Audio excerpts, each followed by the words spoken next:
Welcome back to another episode of It's All Been Trekked Before. This time, Friday's Child. Yeah, speaking of literary, it's from a poem. We'll talk about it. It's Friday's Child. And it's the holiday season. It's a new year coming up. In the spirit of that, we want to thank our editors, David Huff and Ando Schaefer, who are bringing in the new year for us. They've been doing a great job for us. We hope you can tell the work they've been doing. Also, some other things on the IABD Presents network, all at IABDpresents.com. Check out Good, Bad, and the Geeky. Nick Argenbright and crew have been doing it a long time. Jimmy-Jerome's going to kill me, but the Star Wars movie just came out, and I'm sure Nick has done 5 podcasts about it already, and maybe I was on one. Regardless, go check out whatever geeky topic's coming up, because 2018 is coming. There's going to be all kinds of geeky stuff to talk about. Speaking of geeky stuff, and not so geeky, patreon.com/IABD. Go there, check it out. That's a way to support us, so we can keep bringing you even geekier content all throughout the IABD Presents network.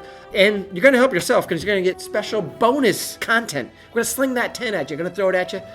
You can help us out there at patreon.com/IABD. Now, much thanks to you, Julie Newmar.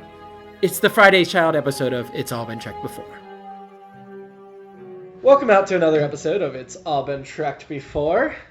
We are a little lightly staffed today. It's a skeleton crew. There's 2 of us. That's right. Obviously, Steven is here. Hello. And Jimmy-Jerome. And that's it. Yeah. Zoe watched the episode. She didn't stick around there for the podcast. She did not want to chime in. Well, she didn't really care for this episode. We're kind of like Scotty and Sulu and those guys. They're left behind by Kirk and the crew. Who's the Kirk in our group? I guess we usually, we are. Kirk and Spock usually, I guess. But in this instance, trying to tie it to the episode. Gotcha. First impressions. You know, I think I said last week, this was one that when you said the title, Friday's Child, I was like, do not have any recollection. Then when you mentioned Julie Newmar, I was like, okay, I remember it. Yeah. It ended up about where I thought it would, where initially it was like, oh yeah, okay, kind of cool. It's okay. It's just very okay.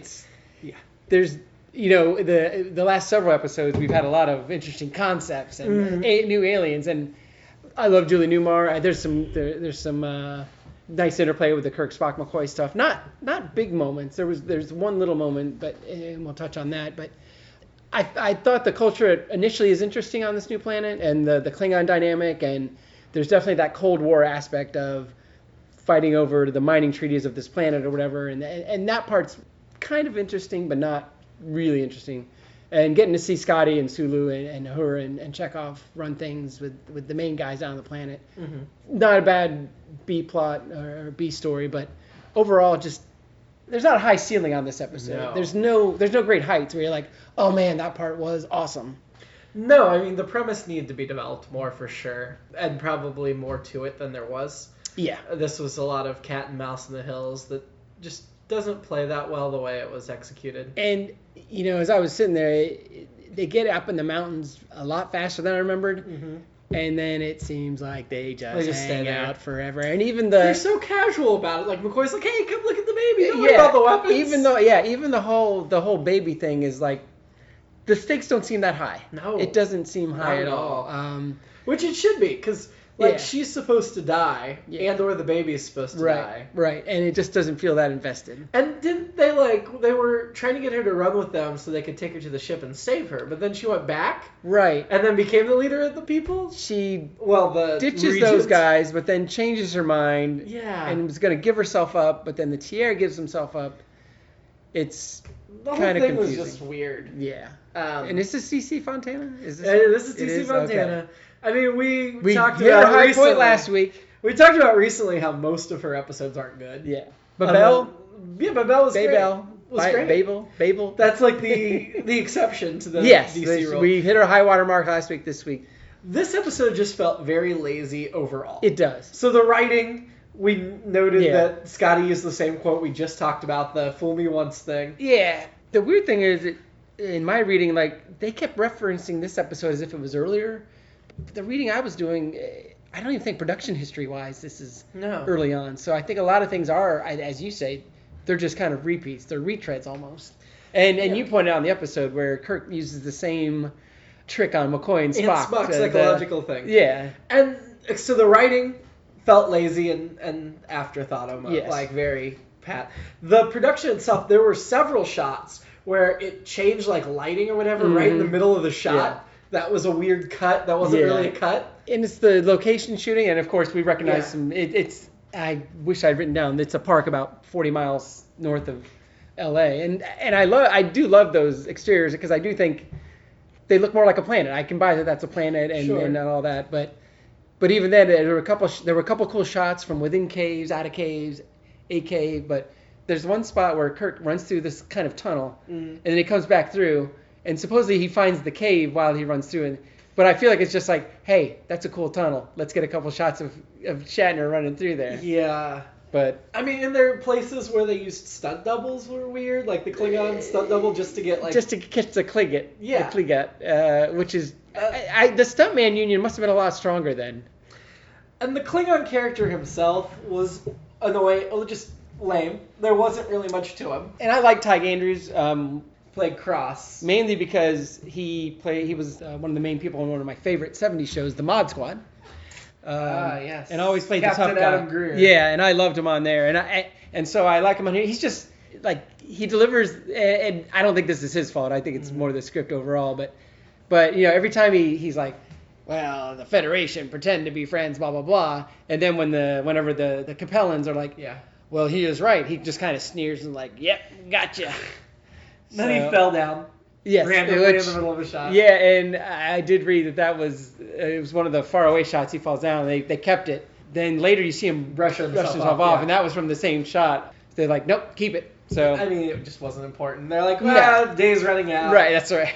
I mean, I think it's telling that he's the one Klingon captain they didn't bring back in Deep Space Nine. Yeah, like I said, I like Ty Andrews as the actor, but as the Klingon, it was just more of a. Well, the whole setup and the fact that he was the only Klingon representative. That's the problem odd. too. That's a problem. Like, where's his soldiers? Yeah. And then the tricks that his people were playing out in space felt weird too. Because why don't they just fight the Enterprise? Like, why are they staging this big elaborate? I mean, are they pulling the Enterprise away for what exactly? So they can't rescue backup Kirk, Spock, and McCoy. But did they know? Because if Cross doesn't have his communicator, does his ship know that there's all this other stuff going on? Well, I mean, they would have, I would say, seen the Enterprise come in, and it seemed like Cross was expecting the Enterprise to show up, like knew they were coming. I guess that makes sense. But still, it just felt very weird. Yeah. The whole thing was just odd with the Klingons. I feel like you could have got away with. Like I said, I think the Cold War setup, and I do appreciate that and enjoy that, but I think to your point, it's like go all Klingon or not at all. It's like if you're not going to use them, then make it some other party that. Well, and in our last episode, we have other aliens that have interests in other planets, so you could have easily introduced somebody else. I think. I mean, and I'm okay with it being Klingons if they'd done it better. Right. But didn't we just have Day of the Dove? That was season 1. That was a very similar premise of the Klingons and the Federation were both fighting over the same planet. Yeah. And they were very weird about like, oh, we're not at war. Well, yeah, we are at war. Right. And it was bizarre and inconsistent. Well, and unfortunately the security guard gets killed right away because of...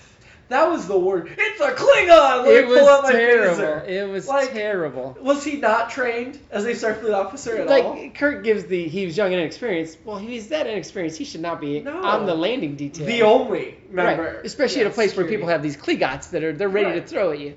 So, yeah, it was terrible. And I had the thought, they kind of corrected at the end, but it's like, it's episodes like this that build the red shirt mythos. Yeah. And it's like, you know, when I look at those guys most of the time, I don't see... When we think of security guards now in our modern age, 2017, it's the big burly guys that are protecting, whether it's politicians or celebrities or bouncers, whatever. It's really big guys, and every red-shirted guy on the Enterprise looks nervous. You know, and I think of security guys, I think of guys like, whatever, what do you got? I'm going to take care of it. But... Did they have that many bodybuilded, big bulking guys back then? It wasn't a thing. And that was the thing too. One, I was thinking of a bigger guy, but two, I was just thinking of they just never look. He didn't look confident from the second he landed, and I feel like that's in a lot of the episodes. They didn't look confident, but then the group at the end that landed with Scotty, they were ready to take charge. Yeah. So that was a better security detail. But like, oh, this is going to be easy. We'll just bring the new guy to let him get his feet wet. Yeah. No. Well, and McCoy gives the briefing, which. Right. I love that first 40 seconds they tell you pretty much all episodes like they show you Kligot. They show you the people have their violent ways, and then on the way out the door, Kirk's like, oh, by the way, Klingons are in the area. Yeah. So I hear it's like, okay, now we know what the episode's going to be. Sure. Thanks for giving us the heads up. Let's hold your hand and walk you through the... Right. Do they need to throw that in there? I don't feel like they do. Because shouldn't whoever the dead security guard is, if Kirk knows Lieutenant Hadley? Yeah, if Kirk knows there's Klingons in the area, then maybe he wouldn't have been so surprised. Well, the whole thing, like, Jim, I know how hard it is to lose a crewman. It's like, really? Because he didn't really react all that much. I like the first part of that scene because, well, to an extent, we talk about, like, Kirk comes and goes with his, I'm really concerned about my crewman. Didn't even notice. I always like it when he comes back and says, you know what, I screwed up, whatever. But he had to get in his, they're like you said, McCoy's like, I'm worried. And Kirk's like, I got 400 more up there. Right. Like, okay, but they're not going to get hit by Kligot. Right. I mean, Klingons don't go out of the atmosphere and through the hull and into... What was the thing like at the end where Kirk like decided to shoot the Klingon and Spock's like, for revenge? And he's like, why not? And I'm like, revenge for what? Right. What did Cross do? Cross didn't kill Lieutenant Hadley. No. Cross did it. Right. I mean, I don't get what the revenge You're was right. for. What is it revenge for? Because Kirk and Spock killed a lot more Capellans. Oh, absolutely. And then Cross, the Klingon, killed some Capellans. Yeah. But it's not like Kirk would need to get revenge for the Capellans that were dead. No. Huh. I don't know what the for revenge was for. That doesn't make sense. Maybe they have backstory that they didn't get into. Maybe that at one point Cross like stole Kirk's woman in a bar. They had long-standing beef. Oh, absolutely. There's like 6 unmade episodes between them. Alternate episode that they're at a bar before this thing starts, and yeah. I also have a problem with Kirk saying it was a defensive move by Hadley. Right. Drawing a gun and pointing at somebody is not defensive. No. That's not defensive. No. So only in the very loosest stretch. I mean, he didn't shoot it, but he might have if given a chance. I will say the Klingons are cool, though. The Klingons are? I think that's a cool weapon. They're a cool weapon. The idea is cool. Yes. If you looked at the design, again, lazy, it did not look sleek or sharp. Right. It looked big and clunky. And the one guy took forever to undo it from his belt. He was the Barney Fife of the Capellans, yeah. Yes. And I think maybe this is one of those things that goes back to watching it when I was younger and watching it on a smaller, grainier screen is, oh man, they look so good, so sharp. But watching it today is like, no, it looks like a hunk of plastic. Yeah, rubber yeah, or something. yeah, like a frisbee. Yeah, with not really. Did not look sharp. No. So they had to sell it. But I think Ty Ganders was good enough actor. He could have sold. Well, they didn't need a stuntman for that. Yeah. So let's talk a little bit about Julie Newmar, who, of course, is famous for being Catwoman in the old Batman show with Adam West. Mm-hmm. Also made a cameo in that movie, Tu Wong Fu. Thanks for everything, Julie Newmar. Yes. I mean, she's still around. She has a credit from. She voiced Catwoman in a couple of recent Batman. Yeah, things. She still does convention circuit. I think mostly for Batman, but she'll pop in to do Star Trek things as well. Mm-hmm. She's one of those people, and for me, I know it may be a little bit of a nostalgia thing, but I think even just looking at her pictures, her Google pictures, images that came up, just a striking presence, and I really like her in the episode. Her character, I wish her character through line was uneven. Yeah, that was the problem. If her through line was better, because I can see Julie Newmar being either a kick-ass or a strong woman, not taking stuff, and again, the role starts being this. She has to defer to everyone. Yeah. But she comes into her own as it goes on. She does. Not in a consistent way. No, and that's bothersome. Again, we know it's 67 and all that, but I enjoyed her in the episode more than I remembered enjoying her, thinking back when we talked about it last time. Yeah, and... I don't think it was her fault. I think it was writing issues. Yeah. And she might have been for a woman about to give birth, and I know Capellans are different physically. Physiologically. It reminded me of... Where the Heart Is. Yes. She's just 94 pounds and a giant basketball. Sure. And I love Natalie Portman, and she's beautiful, and she's a great actress, obviously, Oscar winner. Yeah, I put Julie Newmar in that pantheon because she looks amazing for about to give birth. And don't get me wrong, I believe in the glow. I think women who are pregnant look great, but I think women, also pregnant women, be like, yeah, I didn't feel like I looked that good, and I don't think I looked that good when I was about to give birth. She sold the pregnancy, though. Like she when did she was in the climbing the rocks. Yeah. And Yeah, she was running around a bit too much for a woman and just gave birth. Yeah. But they didn't make the stomach totally go away. Well, and I will part say, of it did, but they didn't make her skinnier. This was definitely much more believable than where the heart is. Yeah. I will say. It slows a lot of down great really. McCoy stuff. Yeah, it was a good, like you said, it's a good McCoy episode. McCoy takes charge. Slapping her, slapping the pregnant lady, which normally we couldn't forgive him for. Yeah, usually, but he got away with it. He did.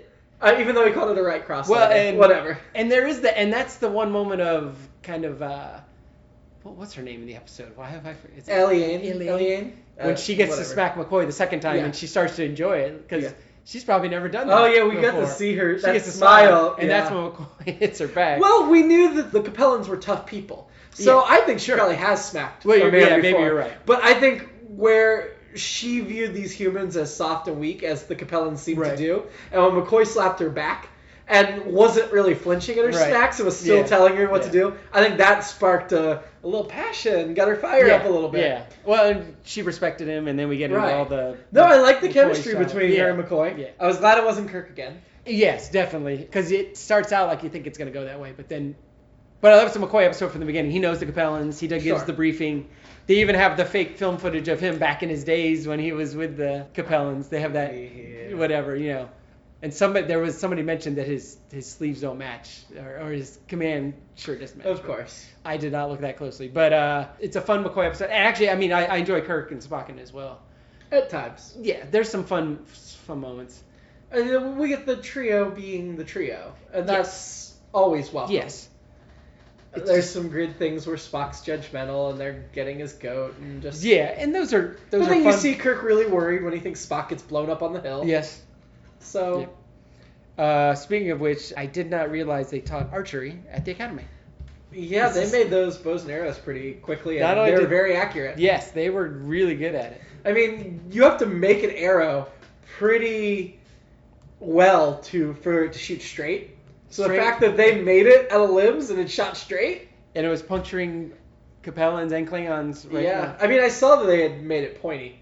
But, yeah. And did they say it was a bark they used to string the bow? Yes. Yeah, I don't get that. I didn't understand that either. Maybe a survivalist out there can let us know. Well, maybe the bark on the Capella planet, whatever the planet was called. I guess maybe a thin bark, different. more of a thin bark rather than we think of more of a thick outer bark. But I guess I could see maybe some thinner bark. On Capella 4, they may have totally different type of bark. That's true. We don't know. True. Yeah. I also like that Mob refused to call anybody by their name. They were Klingon and Earthman. And then Julie Newmar was Klingon? Yeah. Klingon? Well, I like that she had different, because McCoy and she... Yeah, she was saying things wrong because they weren't familiar. Yeah, which made sense. Which I just enjoyed shows you how professional she is as an actress. Yeah. Yeah, Matt Mob, played by Michael Dante, who was the TR was that? Yeah. For part of the episode. He became the TR. Yeah. After young Rutger Hauer was murdered. Yeah. I mean, that's not who played him, but right. I can't remember the Gage. I think was the name. Michael Gage. Ben Gage. Ben Gage. Akar. Yeah. Akar. Yeah. He doesn't even have a picture in IMDb. Yeah, he doesn't have. He didn't have a ton of. He was in Maverick with James Garner. Yes. I thought that, and Michael Andre, the guy who played Mob, he has a talk show. I think it's a podcast. Michael Dante. Yeah. Interesting looking man. He looked a little bit like Will Ferrell to me. Oh yeah, I can see that. Yeah. Just especially in the costume and the way, the eyebrows and everything. Yeah, that's a good call. And speaking of fashion, I was gonna say fashion. His outfit most of all, I think, is the most interesting. The headdress and everything. His outfit looked like Monty Python. Yeah. The other ones didn't because of the color scheme. Right. But with his color scheme, he looked like a knight from Holy Grail. Yeah. Well, that's just another thing driven off Star Trek. Absolutely. They clearly took it from John Cleese was like, I like it. We'll use it. But I liked his headdress. And the headdress they all had? Yeah. The blonde ponytail? Yeah, it was a little different from what we see in others. And, at the beginning, I'm kind of like, I'm interested in this culture. And then once the story takes off and runs, we don't learn anything more of it. And it's one of those where it's like, okay, we get to see 15 people on the planet. And my alternate episode was actually that there's another woman actually on the planet. Yeah. Not only another woman, many other women, but... We saw one other woman. Did we? You're right.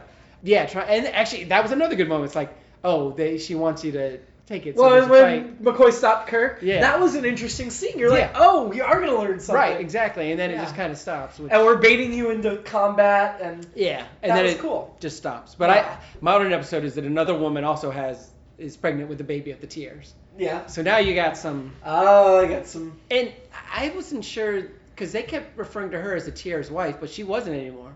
Not after he died. I don't know Capellan law. Understand me. Well, it seemed like the tier in general was hereditary.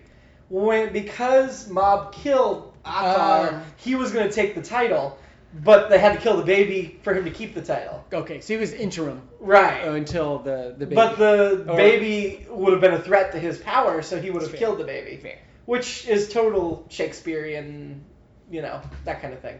Stuff we've seen before in plays and things. Yeah. I mean, this felt very much like a play. In a way. Yes. Yeah, no, I'd say that the alternate episodes 9 months from now, when all the Capellan women come out with babies and they all look like James T. Kirk. And then they call him because he needs to come back. And yeah, do you think the baby was really named Leonard James? I get the Leonard part. I did read that... or did they just say it to mess with He comes back, that guy comes back, and I can't remember if it's novels or the comic books, he ends up being like an admiral.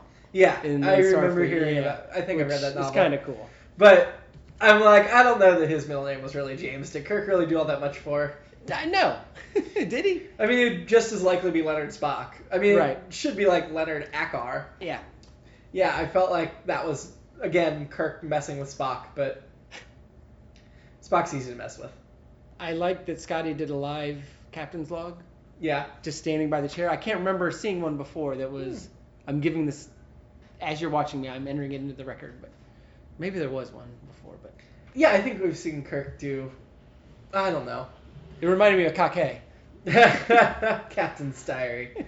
The little B squad on the ship was fun. I noticed in the end credits, they do, of course, Kirk, Spock, and McCoy are in the opening. Mm-hmm.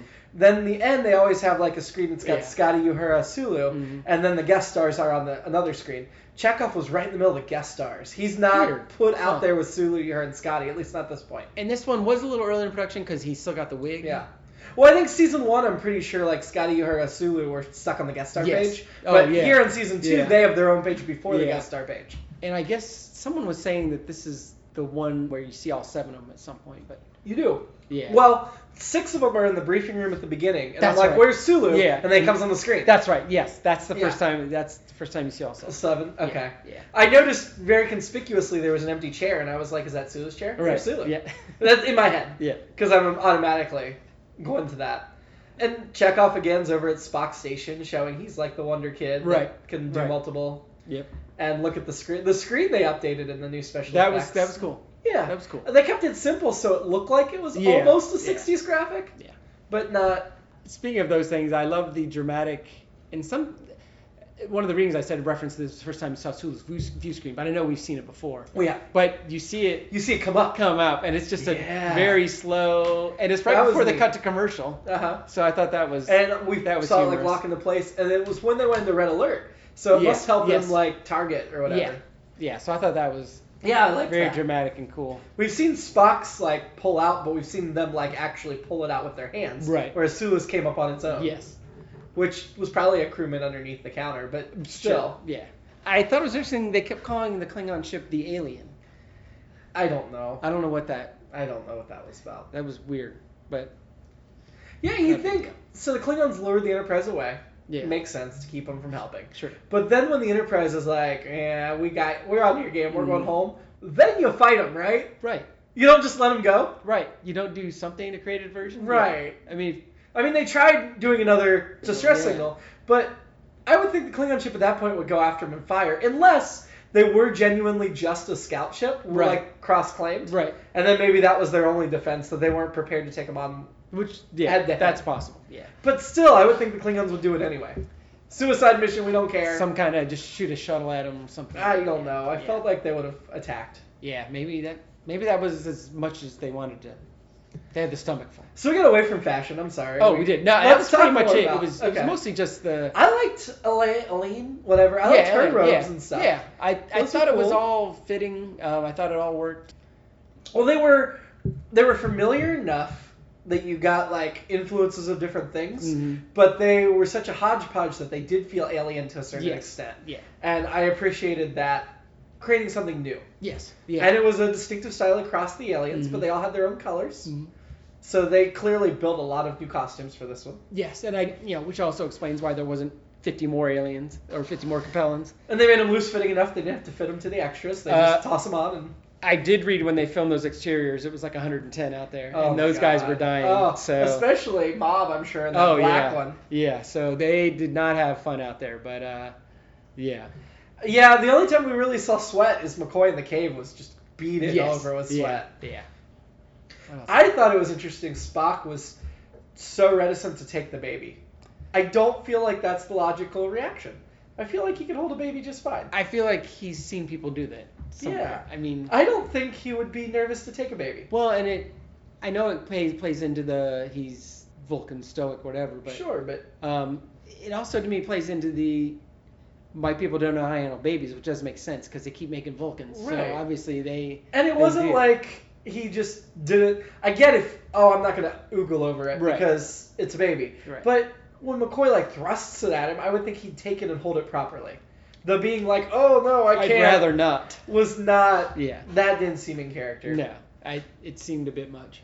I did laugh when they were doing the Goo Goo Gaga thing at the end and Spock was asking about it. Yeah. And ask the logistics officer. In my head, I'm like, why is he not just Googling it? That's what I immediately went. I guess in the future, instead of Google, you have to go talk to the logistics officer. That's exactly what you do. But I want to see that alternate scene where Spock goes to talk to the logistics officer. The logistics officer's just like, what? Who say you? Kirk? Oh, okay. Then, I'm going to make something up on the spot. Well, speaking of, I don't know necessarily anachronisms, but I love that Kirk references the cavalry coming.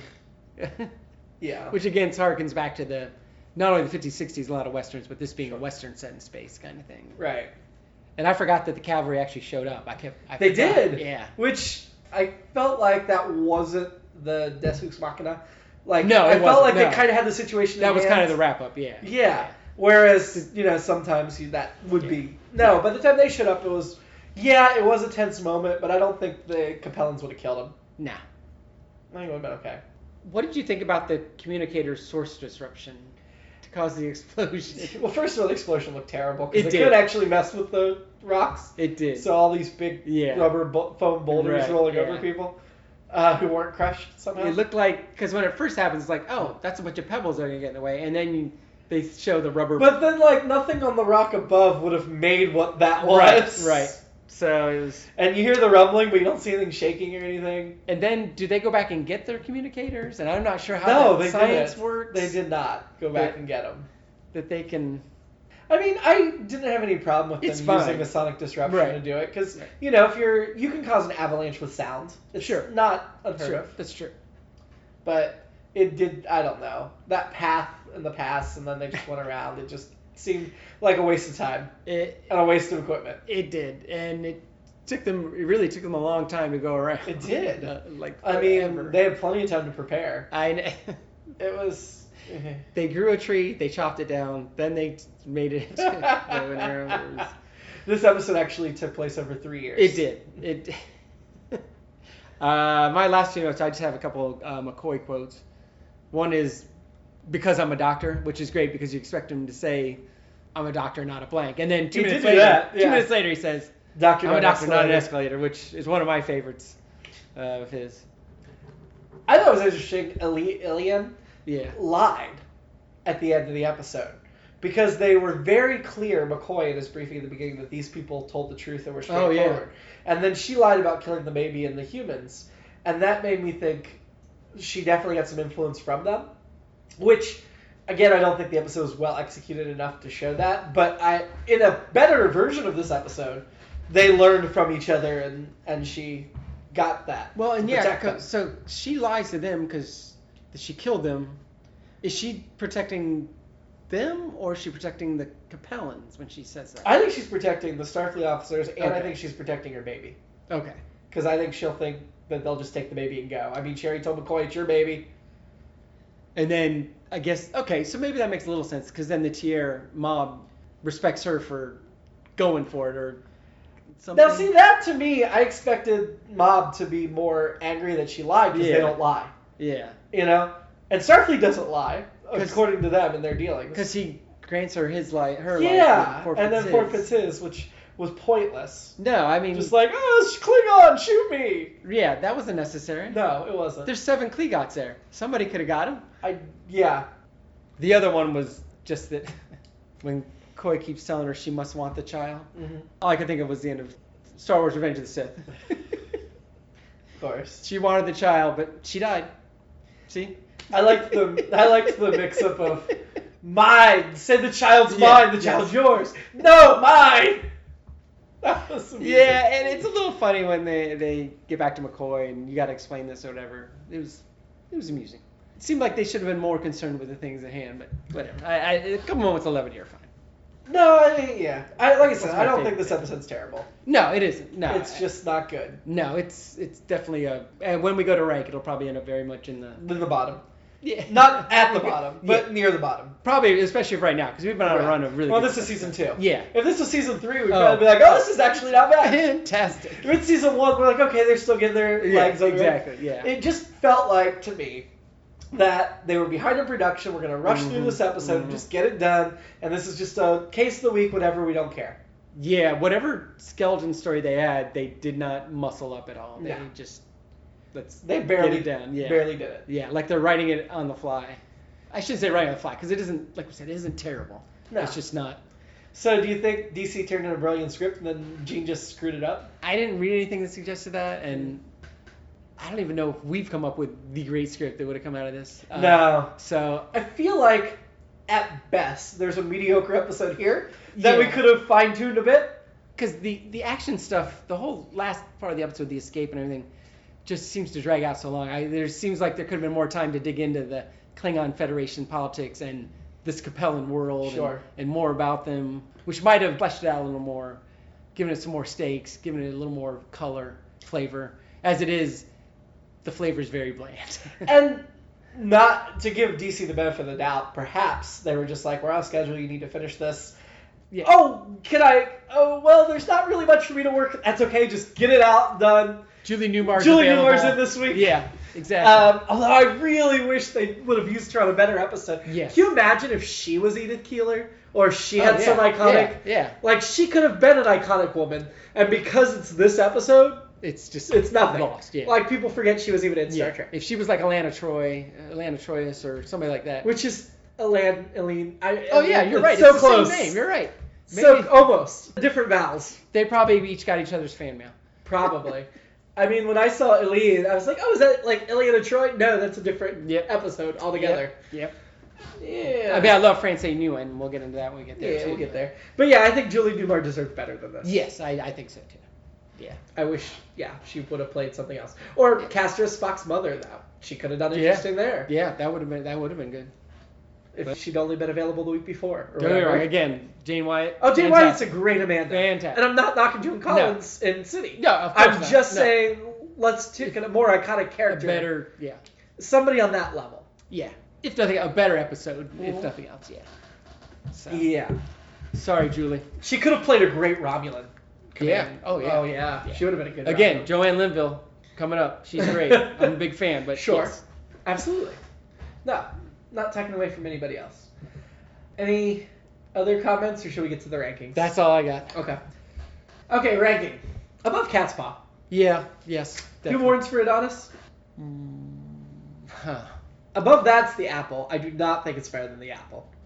Yeah. Who Mourns for Adonis does have the... I tend to downgrade that. I liked it more, I think, when we watched it than I thought I would. I'd put this below Warrants. Yeah. But I think it's above Cat's Paw. I agree. So, next to last. But again, this is season 2. Yeah, this is a solid run. This is a really good run of episodes. Yeah. If we looked back at season 1, I'd put it above the bottom 4 at least. Yeah. At least. Yeah. So, it's what... If it was in season 3, probably halfway up. Yes.